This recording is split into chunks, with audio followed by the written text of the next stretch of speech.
Buenas tardes, estimados estudiantes.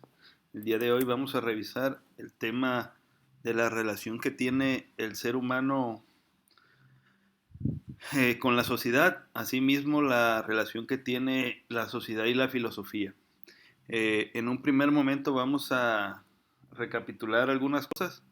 Como saben, el ser humano desde que nace y desde la historia ha tenido eh, el sentido de la curiosidad, de preguntarse una serie de cosas, entre ellas qué sentido tiene la vida, de dónde venimos, cómo se formó el universo, entre otras cuestiones.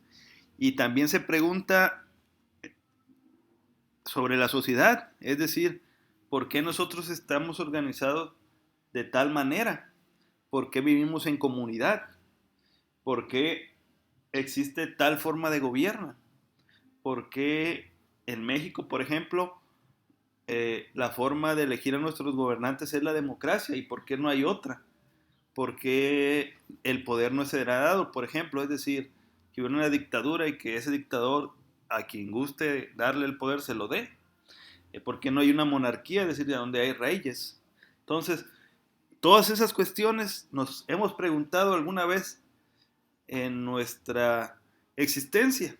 Entonces, ahí partimos para entender qué es la sociedad, ¿no? Vamos a revisar qué es el ser humano. El ser humano, pues como ustedes saben, vive en sociedad, convive con otras personas.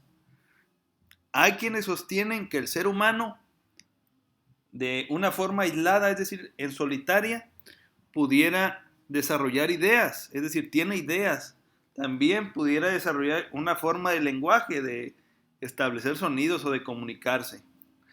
Que también tiene pensamiento porque es ser humano. Y también tiene otras cuestiones. Por ejemplo, pudiera conseguir alimentos, pudiera sobrevivir. Sin embargo, hay una idea contraria a esto. Marx, que ustedes seguramente lo han revisado en esta y en otras materias, él plantea un concepto muy importante. Él dice que el ser humano es producto de la sociedad. Es decir, todo lo que vemos en la sociedad es producido por la sociedad mismo.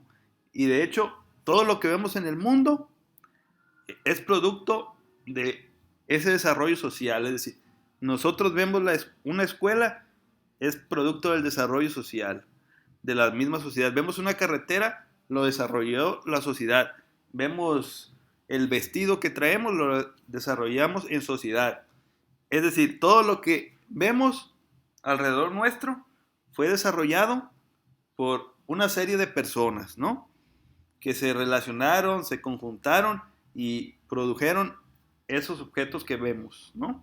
Que pueden ser objetos materiales o inmateriales, ¿no? Entonces, ahí encontramos esa contradicción.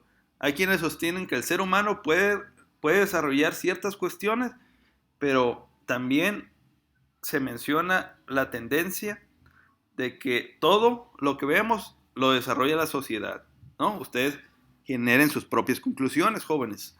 Después vamos a ver sobre la sociedad, ¿no?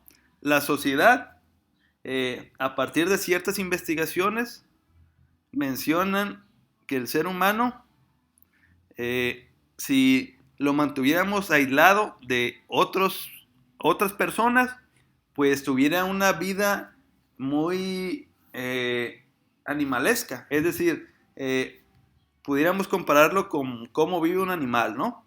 Cómo come, cómo vive, con cierta tendencia a lo salvaje, ¿no?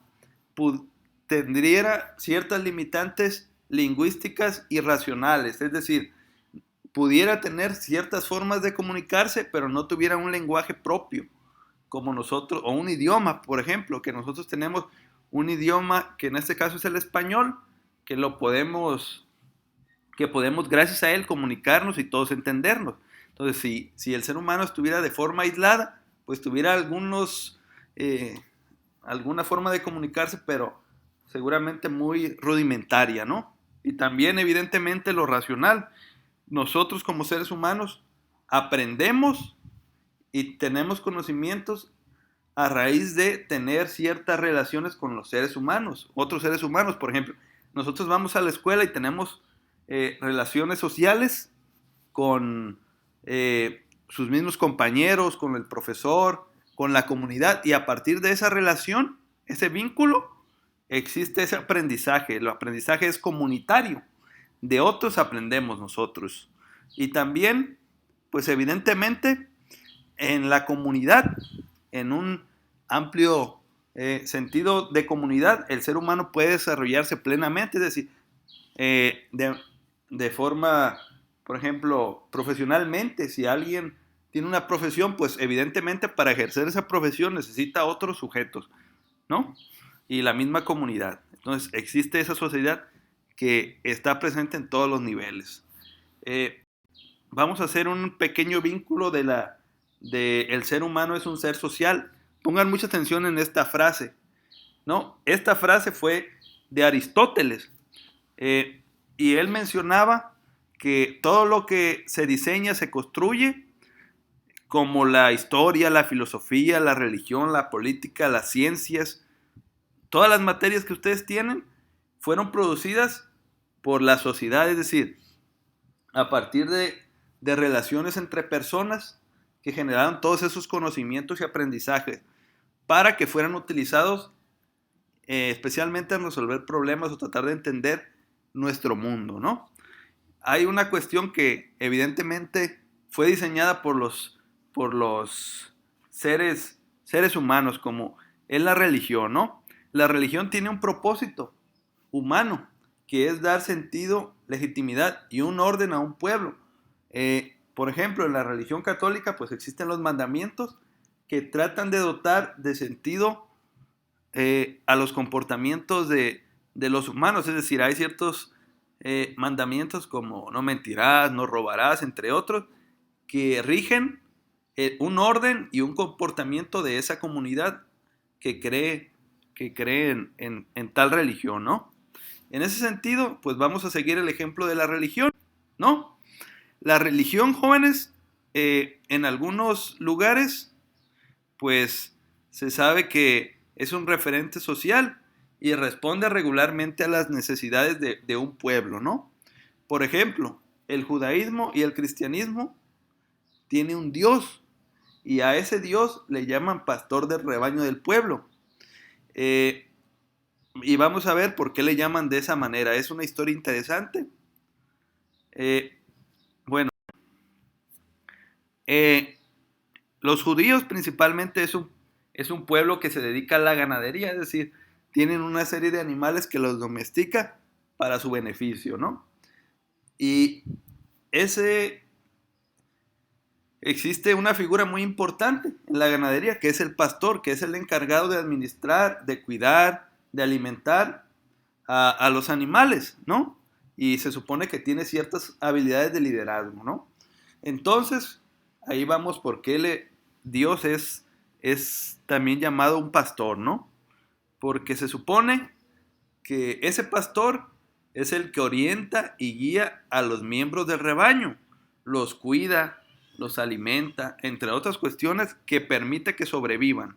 Entonces, se ve que es un planteamiento que tiende a lo social, es decir, agrupar a un grupo de personas, en este caso el ejemplo son animales, y los orienta una persona, que en este caso es Dios, que es suprema, pero ese ejemplo lo podemos ver en cualquier espacio social. Por ejemplo, en una escuela, pues evidentemente hay un director que dicta ciertas normas de actividades, de conducta, entre otras. En un salón de clases es el profesor. En una familia, pues son los padres y la madre. Y en cualquier lugar, pues existe una persona que dicta ciertas reglas. Y bueno, es la cuestión de hoy, la sociedad, un primer acercamiento. Ya en la clase que viene vamos a tratar de revisar qué es un Estado, en un Estado entendiéndolo en la manera de gobernarse un pueblo, una comunidad o un país, ¿no? Después lo vamos a ver y es todo por hoy, y aquí en la publicación les dejaré la actividad. Que estén muy bien y les deseo una buena semana. Saludos.